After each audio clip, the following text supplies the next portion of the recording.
Video शुरू करने से पहले आपको बता दें कि यदि अभी तक आपने हमारे चैनल को सब्सक्राइब नहीं किया है तो अभी कर लें और साथ में नोटिफिकेशन घंटी को भी दबाएं ताकि हमारी वीडियो सबसे पहले आप तक पहुंच सके। उपजह बरतह अरु बिन सावे सुपने अंतर सब दर्शावे।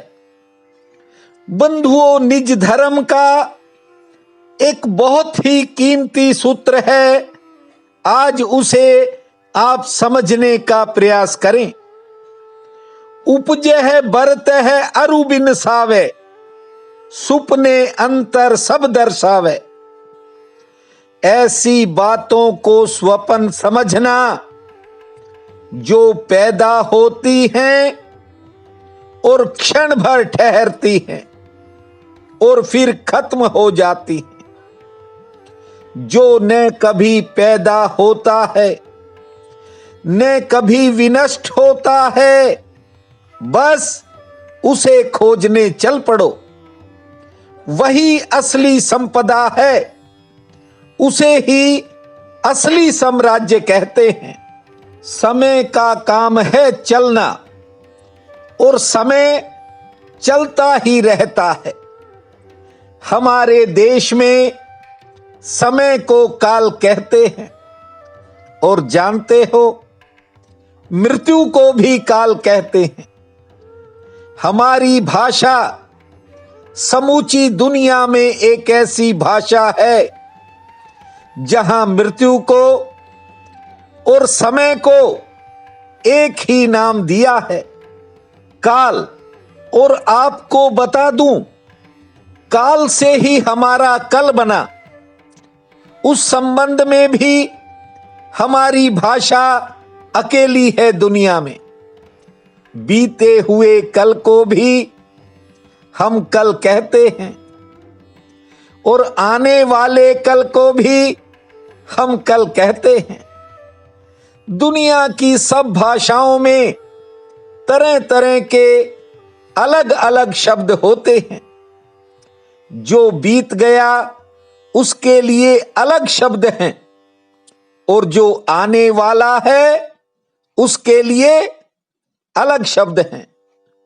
लेकिन क्या कारण है कि हम बीते दिन को भी कल कहते हैं और आने वाले दिन को भी कल कहते हैं?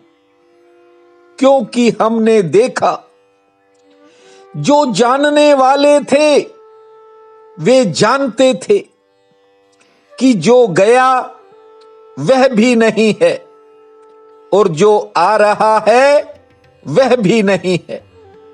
दोनों नहीं है, फिर अलग अलग नाम क्या देना और अलग नाम देने से क्या फायदा?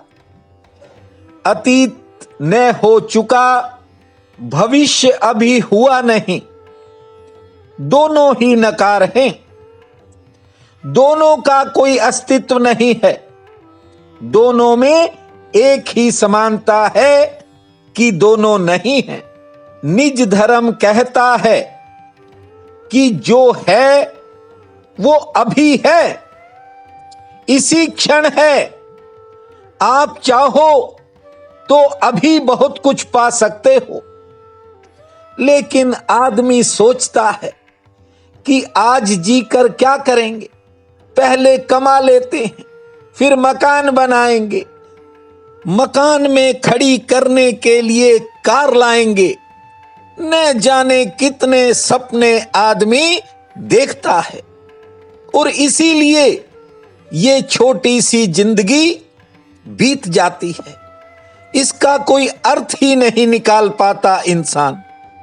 मैं कहता हूं, जीना है तो आप इसी क्षण तैयारी कर लो, वरना ये कीमती क्षण आपके हाथ से अगले क्षण निकल जाएगा। ये दुनिया इतनी टेढ़ी है, आप इसे समझते समझते अपना सारा कीमती समय नष्ट कर बैठोगे। बंधुओं, इंसान इतना उलझ जाता है कि उसे हिलने डुलने तक की भी जगह नहीं मिलती। आदमी का पूरा समय उधेड़ बुन में ही चला जाता है। बंधुओं, ये संसार है, यदि ज्यादा इसमें उलझे तो उलझते ही चले जाओगे। ऐसा नहीं है कि साधारण आदमी उलझता है। मैं आपको एक बात सुनाता हूं। भगवान श्री राम ने बाली को मारकर किष्किंधा का राज्य सुग्रीव को सौंप दिया। लेकिन एक समय की बात आपको सुनाता हूं। जब रावण का भाई विभीषण भगवान की शरण में आया तो उसने मन में ये बात सोची थी कि यदि ये लंका पर विजय प्राप्त कर गए तो लंका का राज्य मुझे मिल जाएगा। और भगवान राम अति उदार, उन्होंने विभीषण के मन की इच्छा जान ली और लक्ष्मण को आज्ञा दे दी। उसी समय जब विभीषण आया कि समुद्र का जल मंगाओ और समुद्र के किनारे विभीषण का राज्याभिषेक कर दिया। बंधुओं, ये बात सुग्रीव को नहीं जची, सहन नहीं हुई। जरा सोचो, किष्किंधा का राज्य मिल गया था, उसके बाद अब उसकी नजर लंका पर है। सुग्रीव ने भगवान को उल्हाना दे दिया कि हे प्रभु, आप हर काम जल्दबाजी में कर देते हो, जल्दबाजी काम को बिगाड़ती है। मैं आपका सेवक हूं, परंतु मैं साथ साथ सेनापति हूं। युद्ध के समय राजा स्वतंत्र नहीं होता। युद्ध के समय राजा सेनापति के अधीन रहे, ये राजनीति कहती है। इसलिए जो मैं कहता हूं वही किया करो। प्रभु उसकी बातों को सुन रहे थे। वह बार बार एक बात कहता है कि आप जल्दबाजी में कुछ काम बिगाड़ दोगे। अब भगवान राम तो सहज स्वभाव हैं। उन्होंने कहा, कैसे काम बिगड़ जाएगा? तो सुग्रीव ने कहा कि अभी तो रावण के साथ युद्ध होना है और रावण कोई साधारण आदमी नहीं है, बहुत बड़ा वीर है और हो सकता है कि वह आपकी शरण में आ जाए, और जब शरण में आ जाएगा तो रावण को देना पड़ा तो तुम क्या दोगे? प्रभु श्री राम ने कहा कि हे सुग्रीव, पहली बात तो यह है कि हम रघुकुल में पैदा हुए हैं। जो वचन दे दिया सो दे दिया। रही बात दूसरी कि यदि रावण हमारी शरण में आ गया, सीता जी को समर्पित कर दिया, तो तुम पूछते हो मैं क्या करूंगा? जानते हो मर्यादा पुरुषोत्तम भगवान श्री राम ने क्या कहा? उन्होंने कहा कि यदि ये गद्दी विभीषण को दे दी लंका की, तो अभी अयोध्या की गद्दी खाली पड़ी है। और वैसे भी पिताजी ने भरत को गद्दी दी थी, लेकिन वह मेरा भाई है, वह तो पादुका रखकर भक्ति में लीन है। और वैसे भी भरत मेरे कहे में है, मैं उसको समझा दूंगा। यदि रावण शरण में आ गया तो अयोध्या की गद्दी पर उसे बैठा दूंगा। जरा सोचो, सुग्रीव को किष्किंधा का राज्य मिल गया, लेकिन मन में उसकी नजर लंका पर है। विभीषण वहां क्यों बैठेगा? सो बंधुओं, इस संसार के अंदर बहुत से लोग ऐसे हैं जो दूसरों के सुख को देखकर ही परेशान रहते हैं। मैं कहता हूं, ये समय आपको परमात्मा ने दिया है। कल की चिंता छोड़ दो, आज को ही स्वर्ग में तब्दील कर दो। आज ऐसा नाचो कि परमात्मा भी भाव विभोर हो जाए।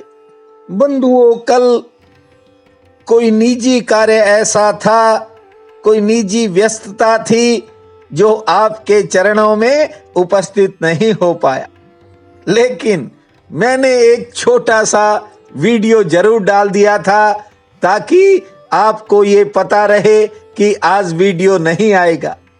बच्चे कहते हैं कि कई बार आप बिना सूचना के वीडियो नहीं डालते, तो मैंने उनका कहा मान लिया। वैसे भी आप सब जानते हो, जितना हो सकता है आपके लिए करने का प्रयास करता हूं। निज धर्म कहता है कि कल की ज्यादा चिंता करने से आज की जो अच्छी जिंदगी है वह भी समाप्त हो जाती है। सद्गुरु कहते हैं कि परमात्मा के प्रति समर्पित होने की कला सीख लो। बंधुओं, मैंने जिंदगी में ऐसे ऐसे चमत्कार होते देखे हैं जिन्हें आदमी सोच नहीं सकता, क्योंकि ये कला मुझे मेरे गुरु ने सिखाई। कई बार मैंने जिंदगी में बदलते मौसम देखे, लेकिन मैंने पतझड़ में भी बहार को पनपते देखा है। इसलिए कहता हूं, बेकार की चिंताओं को छोड़ दो, बस अपने आप को संभाल लो। आप देखना, सब कुछ संभलता चला जाएगा। आज कार्तिक कृष्ण पक्ष की षष्ठी है, बहुत बड़ा पुण्यकाल रहेगा। उठते ही भगवती का नाम लेकर के धरती मां को प्रणाम करना, 6 बार लंबी श्वास लेना और 6 बार ताली बजाना, फिर खुले आसमान के दर्शन करना। बंधुओं, आज एक समय का भोजन पुण्य में लगाना और किन्हीं 2 पौधों को जल से सींचना, सूर्यदेव, तुलसी माता को जल अर्पित करना और शाम के समय भगवती के सम्मुख एक दीप जला करके, तुलसी के समीप एक दीप जला करके प्रार्थना करना। जय जय जननी जय हरि भूमा, जय जय जननी जय हरि भूमा। इस महामंत्र को जपना, समय भाग्यशाली रहेगा। प्रिय बंधुओं व मातृदेवी शक्तियों, आज 6 नवंबर दिन शुक्रवार है। आप सबको मेरा नमस्कार है। आज का राशिफल इस प्रकार है। मेष, आमदन के लिए आज का दिन सामान्य रहेगा, लेकिन आज कुछ कामों में आपको विशेष सहयोग मिलेगा। रोजगार से आमदन ठीक होगी, कोई नई योजना सामने आएगी, घर के कामों पर कुछ खर्च हो सकता है। वृषभ, मन में कुछ नया करने के विचार आएंगे। आमदन के लिए दिन ठीक है। आज कोई विशेष मुलाकात हो सकती है। कार्य क्षेत्र में काम का दबाव रहेगा और किसी समारोह में भी शामिल हो सकते हैं। मिथुन, गृहस्थ को लेकर मन में थोड़े विचारों का उतार चढ़ाव रहेगा। किसी पुराने मित्र या रिश्तेदार से वार्ता का योग है। कारोबारी सितारे उत्तम हैं, अच्छा लाभ मिलने के संकेत हैं। कर्क, अपनों की कोई चिंता मन में उतार चढ़ाव रखेगी। रोजगार से कोई विशेष लाभ मिल सकता है। मन में किसी के प्रति संदेह भी जाग सकता है। मेहमान आ सकते हैं, खान पान के प्रति सचेत रहें। सिंह, किसी काम को लेकर मन में नया जोश बनने के संकेत हैं। मन में दया का भाव बनेगा। आमदन के लिए दिन ठीक है। बाद दोपहर समय में बदलाव होगा और दूसरों की चर्चा में थोड़ा समय लग सकता है, से ठीक रहेगी। कन्या, करीबी कोई व्यक्ति मन को निराश कर सकता है। आज सचेत रहें, धैर्य रखें। लेन देन के कामों में सफलता का योग है।